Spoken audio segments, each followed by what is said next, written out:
Election হচ্ছে 2026-এর ফেব্রুয়ারিতেই election হচ্ছে এবং এর প্রথমার্ধেই হচ্ছে। প্রথম পার্ট অফ ফেব্রুয়ারি এই ইলেকশনটা হতে যাচ্ছে। এটা অবশ্যই অত্যন্ত আনন্দদায়ক খবর যে একটা ডেমোক্রেটিক পলিটিতে ইলেকশন খুবই গুরুত্ব বহন করে। এখানে ইলেকশনটি সবাই চায় খুব ফ্রি ফেয়ার নিরপেক্ষ হোক। অনেকে বলছেন যে আওয়ামী লীগকে বাদ দিলে কেমনে মানে এটা ইনক্লুসিভ হলো। তো এটা একটা বিচারিক প্রক্রিয়ার ভেতরে আছে তারা। তারা তো যতদিন পর্যন্ত তাদের বিচার না হবে তাদের অপরাধ সবাই জানে। তো এটা মনে হয় না এটা ইনক্লুসিভনেস বাধা হয়ে দাঁড়াবে।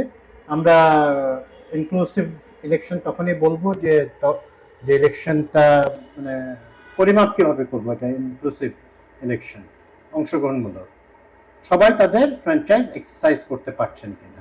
কেউ কোনো একটা বিশেষ সম্প্রদায়ের লোক পাচ্ছেন না, বা কোনো একটি আদিবাসী গোষ্ঠীর লোক উনি পাচ্ছেন না, বা আওয়ামী লীগ মনোভাব বা কোনো একটা পলিটিক্যাল মনোভাবের কারণে ভোট দিতে পারছেন না। তো সেক্ষেত্রে আমরা বলতে পারি এটা তার ইনক্লুসিভনেস নিয়ে আমরা প্রশ্ন তুলতে পারি। কিন্তু কিন্তু ভয়ের যে জায়গাটা, যে অনেকে বলে থাকেন যে উৎসব মুখর পরিবেশে ইলেকশন হবে বলে ওনারা অনেক আশা পোষণ করেন। তো ওনারা কি মানে ঠিক ইতিহাসটা দেখেননি? মানে বাংলাদেশে কোন ইলেকশনটা খুব উৎসব মুখর পরিবেশে হয়েছে? উৎসব নিয়ে মানুষ ভোট দিতে দিচ্ছে বিপুল আগ্রহ নিয়ে। 91 ভোট দিতে আমি দেখেছি, 96ও তাই, 2001, 2008 এগুলোতে আমি কোনো কারণে আমি দেশের বাইরে থাকায় ইলেকশনটা ঠিক ওভাবে দেখা হয় নাই। আর পরে হাসিনার তো জানেনি যে চরম একেবারে একপাক্ষিক ইলেকশনও তো প্রচুর সহিংসতা আমরা দেখেছি।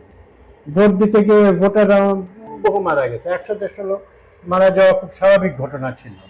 Even the most ফেয়ারেস্ট of election, যেখানে সর্বশক্তি ছিল, সেখানেও আপনার মানে প্রশাসনিক সব সরকারের অনুগত একটা প্রশাসন ছিল, পুলিশ বাহিনী ছিল, মিলিটারি ছিল, সেখানেও কিন্তু সহিংসতা আমরা দেখেছি।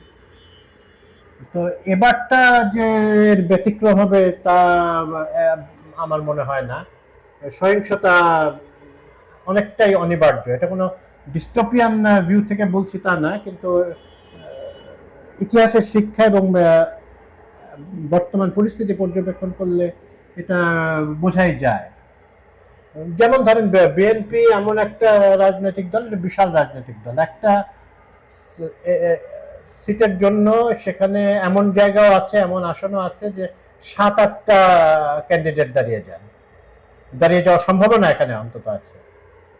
মানে যেই ইলেকশন একেবারে ফার্সিক্যাল ইলেকশন হয়েছিল, সেখানেও এক একটা বিএনপির 2018 সালে সেখানেও এক একটা আসনে 4-5 জন লোক মানে প্রার্থী প্রতিদ্বন্দ্বিতা করার খায়েশ ব্যক্ত করেছিলেন।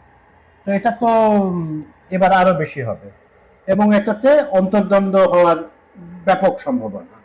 অলরেডি 5ই আগস্ট থেকে এখন পর্যন্ত লেটেস্ট ডাটা জানি না, বাট বিএনপির বেশ অনেক ডজন কর্মী নিহত হয়েছেন আন্তর্দলীয় সংঘাতে। তো ইলেকশন হলে যে এটা ইলেকশনের সময় বা ইলেকশন যত এগিয়ে আসবে বা ইলেকশন পরবর্তীও একটা ভায়োলেন্স হয়ে থাকে বাংলাদেশে, সেটার তো আবার শিকার হন আসলে অপোনেন্টরা যারা হেরে গেছে। তো সেগুলো যে বন্ধ হবে এমন কোনো এরকম আশাবাদ তো ব্যক্ত করতে পারছি না, পারা যাচ্ছে না। আসলে এটা একটা ইউটোপিয়া যে উৎসব মুখর পরিবেশে ইলেকশন হবে, সবাই মানে এটা জাস্ট একটা এমটি ওয়ার্ড, সেটা তেমন কোনো ভ্যালু বহন করে না। এছাড়াও বিএনপির ভেতরে আপনার অনেকে হয়তো, যারা নমিনেশন তো সব 8 জনকে দেওয়া যাবে না এক আসনে, তো স্বতন্ত্র দাঁড়াতে পারেন। আমার ধারণা অন সাইড নোট যে এবার বেশ প্রচুর সংখ্যক স্বতন্ত্র প্রার্থী এই নির্বাচনে প্রতিদ্বন্দ্বিতা করবেন এবং হয়তো অনেকে জিতেও আসবে। পরবর্তীতে অনেকে অবশ্য তারা তাদের প্যারেন্ট পার্টিতে ফিরে যাবেন, বা যেটা হয়ে থাকে আর কি। আবার বিএনপির সাথে সেকেন্ড যারা বৃহত্তম দল, মানে অনেক পার্থক্য, বাট সেকেন্ড জামায়াতে ইসলামী, তাদের সংঘর্ষ হতে পারে। এটা তো অনেক জায়গায় জামাত এবার আশা করছে তারা আগের তুলনায় অনেক বেশি কম্পিটিটিভ হবে, এবং তারা যদি একটা জোট করে ইসলামিক আন্দোলন এবং হয়তোবা নতুন যেসব পার্টি আছে এনসিপি ইত্যাদি, এনাদের সাথে যদি কোনো জোট করে তখন তারাও একটা শক্তিমত্তার প্রদর্শন দেখাবে।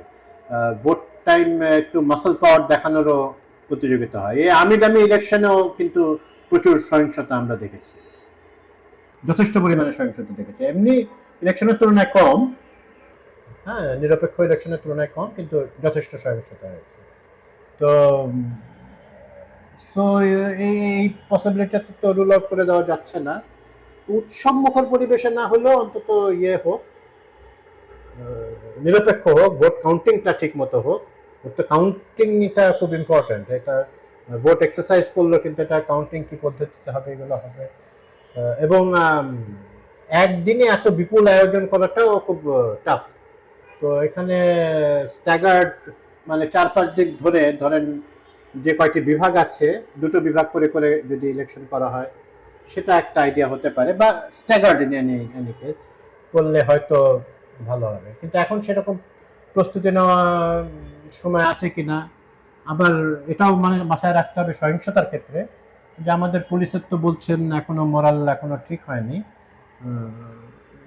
হয়তো 6 মাসের পরে একটু আরো ইমপ্রুভ করবে, ক্রমাগত ইমপ্রুভমেন্টের ভিতরে আছে। কিন্তু we have to keep our fingers crossed, এটা দেখা যাক।